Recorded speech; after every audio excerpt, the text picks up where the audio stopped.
Bonjour à tous. Aujourd'hui, on se retrouve ensemble pour faire le débrief de Rennes-Marseille qui a eu lieu hier soir. On va analyser cette rencontre, bien évidemment. On va parler de la composition d'Igor Tudor, les statistiques donc dues à notre victoire d'hier, les statistiques de la rencontre, le point sur le classement, une petite réaction à la déclaration d'Igor Tudor au micro de Prime Video après la rencontre. On va analyser toute cette rencontre gagnée par l'OM 1-0 qui évite une crise plus grande, mais comme au mois d'octobre, gardons toute vigilance parce que ça ne veut pas dire qu'on gagne là, qu'on ne va pas perdre au prochain match contre Strasbourg ou le match d'après à Reims. Premier point, donc comme évidemment cette victoire fait extrêmement du bien après une semaine noire, la défaite à la maison en championnat contre Paris, 3-0. On devait se reprendre à la maison en Coupe de France pour atteindre le stade des demi-finales contre Annecy. On menait, on dominait, on a perdu, on est éliminé, on subit une nouvelle humiliation contre des petits clubs, on est éliminé de Coupe de France, on va très probablement passer une nouvelle année sans trophée. L'OM se devait de réagir à Rennes hier soir pour éviter une crise plus grande mathématiquement parce que ça pouvait faire des points cruciaux et on les aurait regrettés en fin de saison. On aurait été très en colère sur les points perdus. On aurait perdu des points.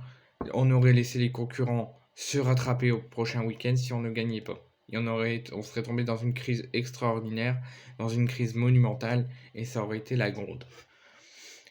Donc cette victoire fait extrêmement du bien, mais bien entendu, le revers contre Paris et l'humiliation contre Annecy n'est pas oublié. Ça reste toujours dans la mémoire, dans le cerveau, en travers de la gorge. On n'oublie pas ces deux humiliations au Vélodrome.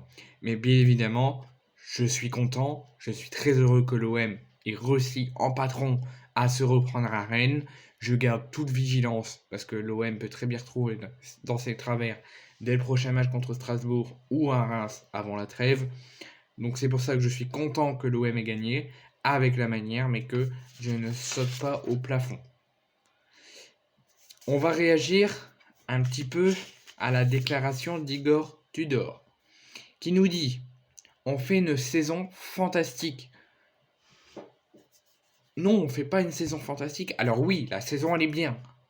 Il y a des choses bonnes, il y a des choses moins bonnes, mais ça c'est le professionnalisme. Il y a des fois on va être au plus bas, il y a des fois on va être au plus haut, on va surfer sur la Ligue 1, on va surfer sur tous les championnats européens, toutes les coupes européennes, mais là on fait pas on était en train de faire une saison fantastique, mais après ces deux défaites, la perte du titre en championnat, alors que c'était un de nos objectifs, la direction l'a dit, c'est un de nos objectifs d'avoir un trophée en fin de saison, donc la Ligue 1 en faisait partie.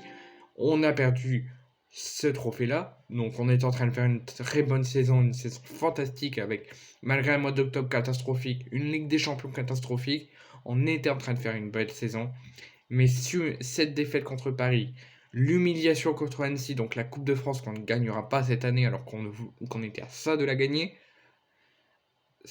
on aurait pu terminer en beauté et faire une saison fantastique. On était en bonne voie. Mais là, certes, la saison elle est plutôt bien. Ces deux défaites nous restent en travers de la gorge et en restera très longtemps. Mais il y a des choses à améliorer et on ne fait pas encore une saison fantastique. Elle est bonne, mais pas encore fantastique. Pour la Coupe de France, donc pour l'humiliation en Coupe de France, il nous dit la Coupe de France, c'est normal qu'on ait éliminé. Vous le voyez, tous les gros sont sortis, à part Lyon qui joue contre Nantes, et encore ils sont dixièmes. Alors bravo pour la pique pour nos ennemis lyonnais. Oui, ils sont dixièmes, ils sont en demi, c'est pas des gros, tous les gros sont sortis, c'est normal qu'on ait éliminé. Non, c'est pas normal. Ça veut pas dire qu'on est des gros et que c'est normal que tous les gros soient éliminés, car que des petits. Déjà, tu manques du respect à Toulouse, à Annecy, à Nantes, qui sont les trois gros clubs. Et en plus, c'est pas normal qu'on soit éliminé en Coupe de France, surtout contre Annecy. On se la devait de la gagner cette année. On a su éliminer Rennes à la maison. On a su éliminer Paris à la maison. On était obligé, il n'y avait pas le choix, on devait gagner la Coupe de France. Et on en avait la possibilité. Donc, à dire que oui, c'est normal qu'on ait éliminé de la Coupe de France, non. On se devait de la gagner. Ou au moins d'aller en finale au Stade de France. Donc, c'est pas normal, non. Oui, les gros sont sortis. Oui, il reste que Lyon, ils sont 10e. Ils vont sûrement sortir en demi. Ou ils vont peut-être aller en finale et perdre. Mais nous, quand on s'appelle l'OM, on se devait d'aller jusqu'au bout et surtout de ne pas se faire humilier au Vélodrome devant 60 000 personnes contre un club d'une division inférieure, avec tout le respect que j'ai pour Annecy. On va parler de statistiques après cette victoire qu'on garde beaucoup de vigilance, parce qu'on peut retomber dans nos travers, donc il faut garder extrêmement de vigilance, mais on est très heureux d'avoir gagné. Donc avec 29 points pris depuis le début de la saison à l'extérieur, en 12 matchs joués depuis le début de saison à l'extérieur, l'OM est premier du classement des équipes qui se déplacent. L'OM est à la première place, au trône du championnat de Ligue 1 pour les équipes qui se déplacent à l'extérieur et qui gagnent en 12 matchs avec 29 points pris. Ensuite, on va parler de la composition d'Igor Tudor qui fait beaucoup parler et que moi, elle me plaît pas énormément. C'est pour ça, sur Instagram, n'hésitez pas à vous abonner à mon compte Instagram. J'avais donné la note entre 5 et 6 sur 10. Elle est bonne. Il y a de bons joueurs pour jouer, mais il y a des choses qui n'auraient dû pas se passer. Donc, Paolo Lopez au but, très bien. C'est ce que j'aurais mis. Mais là, mettre Mbemba, qui a été bon, et que je suis satisfait qu'il l'ait mis, mais mettre Balerdi, qui vient de faire 2 matchs contre Paris et contre Annecy, cauchemardesque, il ne devait pas jouer sur cette rencontre. Bailly, c'est un joueur spécial, un joueur talentueux, un grand homme. Certes, il n'a pas très bien joué contre Paris, mais il a bien joué contre Annecy et il mérite de jouer pour se montrer et rentrer dans l'effectif, et surtout qu'il doit jouer pour pouvoir être conservé en fin de saison. S'il n'y avait pas la conservation en fin de saison, qu'on était sûr de pouvoir le garder, de toute façon, il faudrait le faire jouer quand même. Parce que si on compare le niveau de Balerdi et de Bailly, Bailly mérite amplement de jouer, avec tout le respect que j'ai pour Balerdi. Balerdi est un grand joueur, mais sur les 2 dernières rencontres que tu viens de faire, c'est une humiliation comme le club a fait. Tu as été nul. Donc tu ne méritais même pas de jouer hier contre Rennes dans un match d'une telle importance. Bailly devait jouer. Alors oui, tu as fait un beau match, tu fais partie de mes tops de cette rencontre. Il y a des choses à améliorer, mais dans la plupart des choses, c'est satisfaisant. T'as des hauts, t'as des bas comme tout le monde et comme tous les joueurs, mais tu ne devais pas jouer, enfin en tout cas tu ne devais pas être titulaire sur cette rencontre. Kolasinac, donc qui est l'unique buteur de cette rencontre, moi il fait partie de mes tops, donc je vais parler de mes tops et mes flops tout de suite. Donc Lopez fait partie de mes tops dans le match entier, de même pour Mbemba, de même pour Kolasinac. Tavares, alors j'ai pas été satisfait de la rencontre de Tavares, c'est pour ça qu'il fait partie de mes flops pour la première fois depuis son arrivée, pour la première fois depuis que je débriefe l'OM et qu'il est là. Tavares, beaucoup de choses à travailler à l'entraînement, beaucoup de choses à progresser, c'est pas dégueulasse, mais il y a mieux.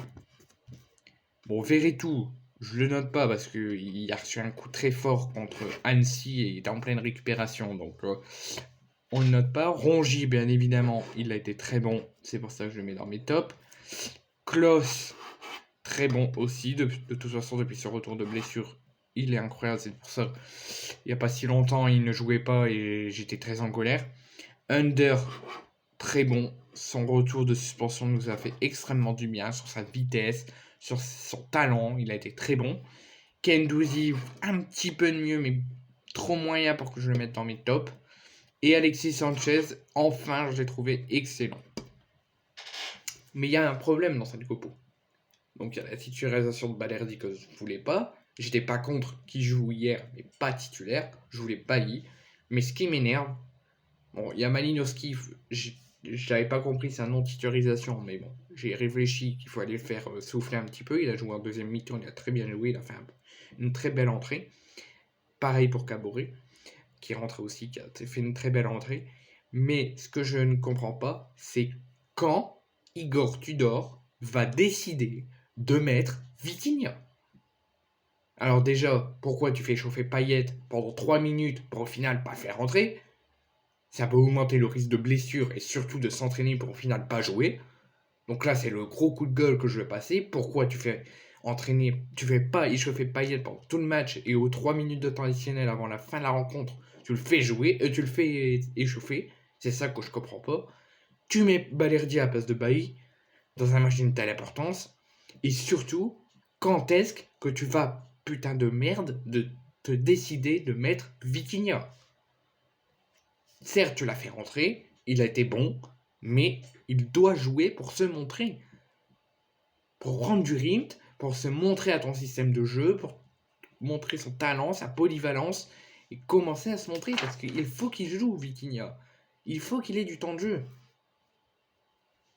Ensuite, les stats de la rencontre. Donc, on voit que l'OM a gagné au mental, a gagné au courage, a gagné à la réaction, mais l'OM a été dominé. 13 tirs pour Rennes, 11 tirs pour l'OM, 2 tirs cadrés pour Rennes et 4 pour l'OM. Donc au niveau des tirs, c'est Rennes qui domine, mais ça reste assez serré. 2 petits tirs et l'OM est à égalité. Au tir cadré, l'OM en a plus. 55% de possession pour Rennes et seulement 45% de possession pour l'OM. Donc c'est une rencontre assez équilibrée, malgré que la victoire fait extrêmement du bien. Donc l'OM se retrouve actuellement deuxième, à 8 points du PSG, qui est premier avec 63 points. L'OM est deuxième avec 55 points. Monaco est troisième avec 51 points. Égalité avec Lens, quatrième, 51 points. Rennes est cinquième aux portes de l'Europe, 46 points. Et Lille est sixième avec 45 points. Donc là, il faut gagner nos 12 dernières rencontres. Parce que si on perd des points, les autres vont revenir. Alors on risque très probablement, sauf à la différence de but qui pourrait me tromper, on risque encore de finir le week-end prochain à la deuxième place. Mais si on ne gagne pas contre Strasbourg au Vélodrome au prochain match, on risque de faire revenir les autres équipes. Mais au moins, on a au caractère, on a retrouvé le caractère, la polyvalence, et on a profité des mauvais résultats des autres équipes. Et c'est une victoire qui fait extrêmement du bien.